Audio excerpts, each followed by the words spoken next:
Okay, so I'm going to continue pretty much where I left off. However, I started the first uh, video by just orienting you to the preschool child. And I'd like to do that one more time. Only this time, look back at the Piagetian uh, figure 1.14 on page 21 of your textbook or page 20. I just want to step back and say a sentence or two about each stage, partly kind of reviewing where we've gone and then looking forward. So we talked about infancy. The way I wanted you to think about infancy is for Piaget, it's all about developing symbolic representation. I said that the weight of evidence today makes fairly clear that babies are able to do some amount of mental representation. Okay. However, like Piaget would argue if he were alive today, without a doubt, infants are really different than toddlers. Remember, I talked about self-awareness at about a year and a half.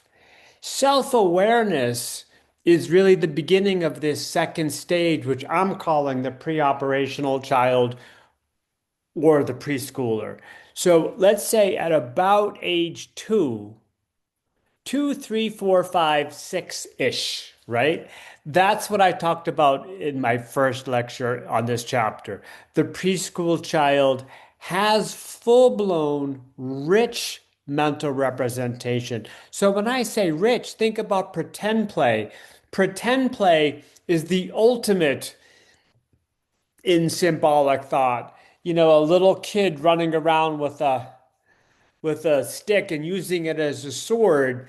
This thing that is not a sword is going to be a sword for my pretend. That's mental representation. The preschooler is excellent at mental representation. However, then I talked about the Judy Deloach study and dual representation.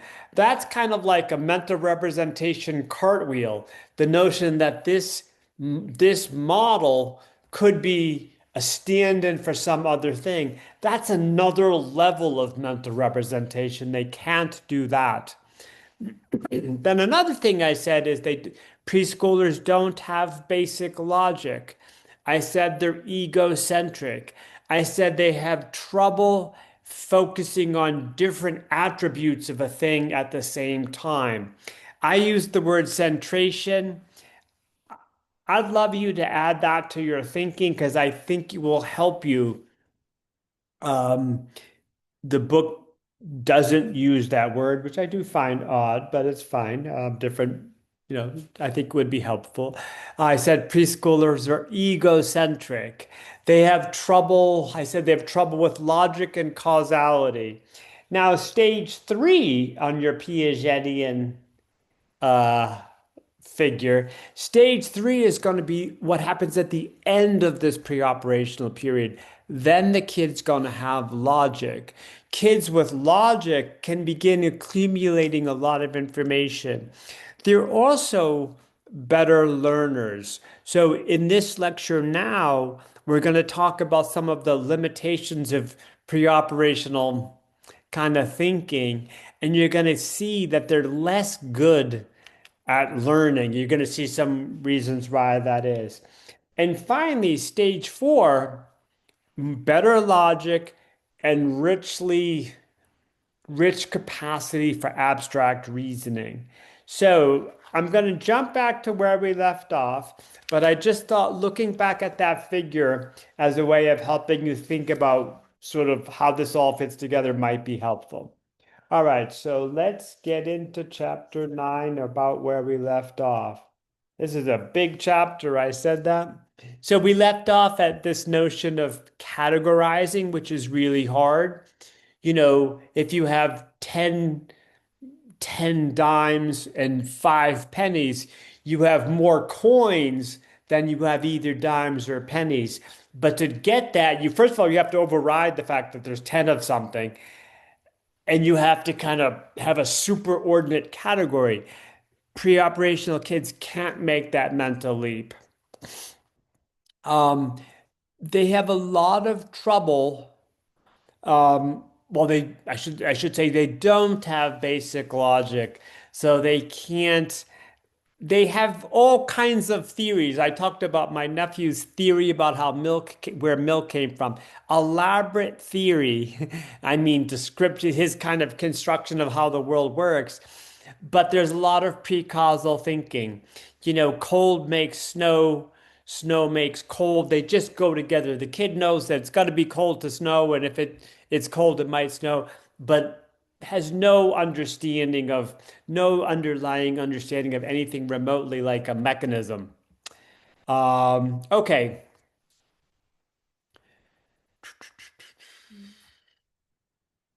Yeah, well, nothing to say there. Information processing. So I don't want to confuse you. We're staying with preoperational kids. Information processing theorists are just really interested in the processes that support learning at each age. And I'll say they argue in general for a somewhat continuous model of learning. So these are not like Piaget. They're not they're not arguing for qualitative change. They're just considering the skills and strategies the child has at different ages. Um, and so let's focus on what pre-operational kids have. Let's get into here. So first of all, we've talked about executive functioning before. We're going to talk about it in more detail now. Preschoolers have some executive function, but it is not good. Preschoolers don't present as organized.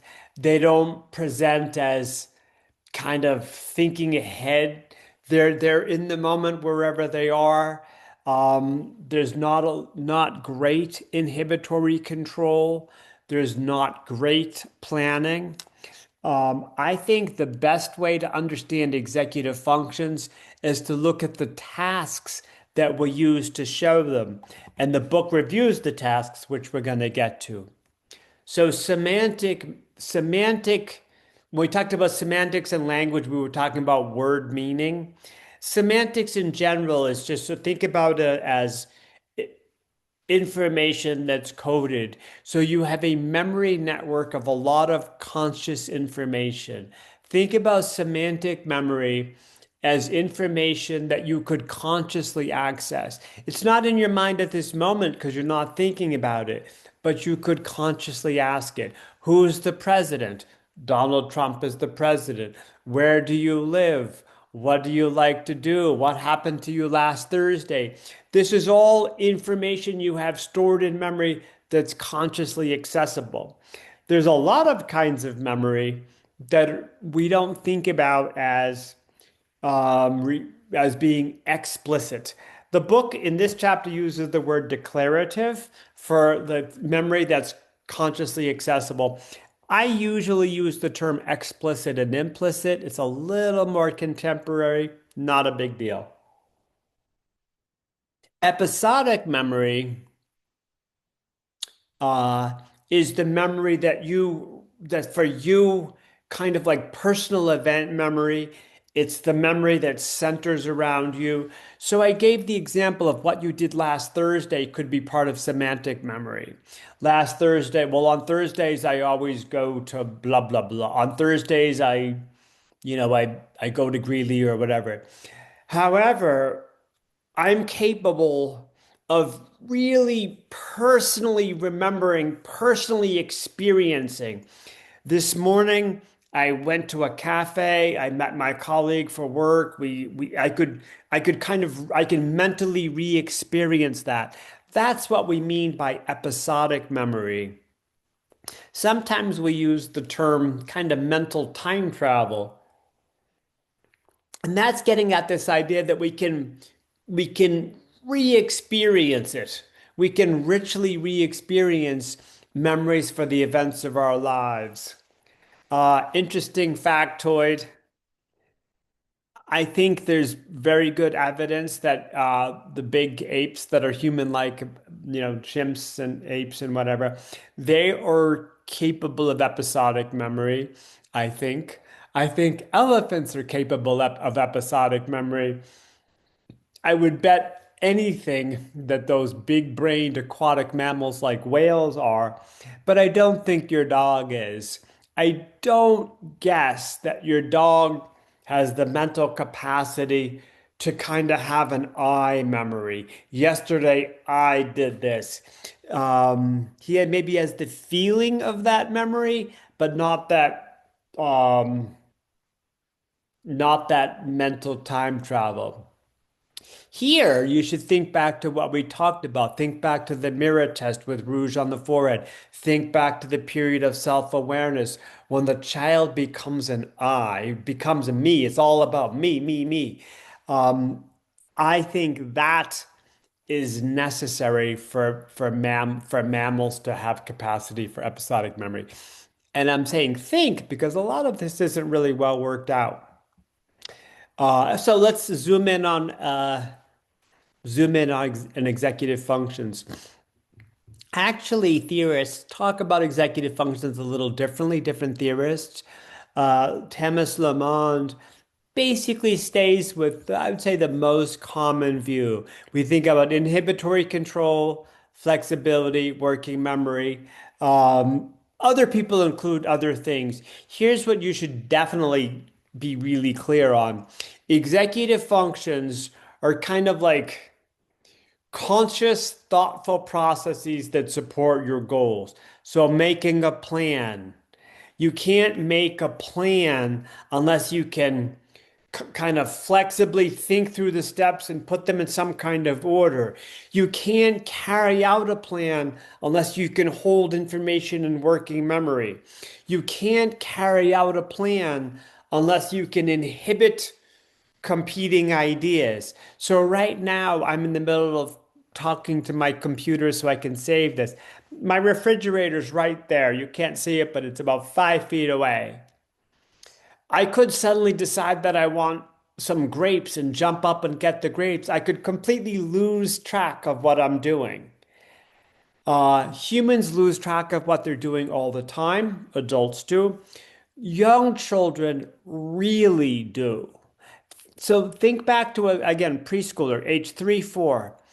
Does a preschooler have enough motor coordination to pick up after dinner to clear your plate? Let's say you're training your children. You want them to help out after dinner. You want your child to learn to carry her plate to the sink to go in the dishwasher.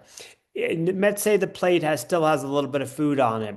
Does a 3-year-old have the motor coordination to pick up the plate and carry it over to the sink? My guess is a strong yes. Easily they have the motor coordination. However, would I ask a 3-year-old to do that? No. Why? Because I think there's a pretty good chance the food would end up on the floor. Why? Because midway between the table and the sink, they'd get distracted and they'd kind of dump things. So holding the goal in mind is really hard. Um, so again, do they have the motor ability to do something? Well, maybe. But can they carry the glass carefully without spilling it? Maybe not. So executive functions are all the things that allow you to carry out goals. Some goals are simple, like carry plate to sink, get dish in dishwasher. Other goals are not so simple, like what do I need to do to get an A on the next exam? That's much more difficult. When I teach cognition, and this isn't cognition, but I'll say it right here. If I could give you a gift of anything cognitive, I would not give you a gift of an incredible memory. Your memory's fine. I mean, having a great memory your memory's fine. But my gift would be, however good you are, to make you even better at controlling your attention. I would give the same gift to myself so that when you sit down to work for 45 minutes, you really can work. You can do that. So to be in executive functions are largely about controlling your attention, controlling your mind, so that when you set a task, you set to do a task, you get it done. I want to finish this lecture. Maybe if I'm done, maybe I'll play a quick game of chess on my computer just for 10 minutes, just for fun, to relax. Maybe I'll, check the news, but I shouldn't get distracted during this process that I have a goal I want to complete it. Executive functions are the processes that support goals. 3, 4, 5-year-old children are terrible at goals. Uh, Nobody is as good as they want. So executive functions are really important to think about for all ages of development. Inhibitory control. Again, there's always new things that can pop into your head. Inhibiting control. Think about, I mean, inhibiting lack of control, I guess. Inhibiting a competing response is a better way to put it. Um, Everybody struggles. Everybody has a struggle. What's your struggle? It could be like not snacking too much. It could be um, doing 30 minutes of exercise without quitting. It could be studying for 45 minutes at a time. Everybody sets goals and has to inhibit the things that get in our way. And what gets in the way for you is different than for me. Although I bet for all of us, someone's at the door. I bet for all of us it involves uh, picking up our phone. I'm going to pause here.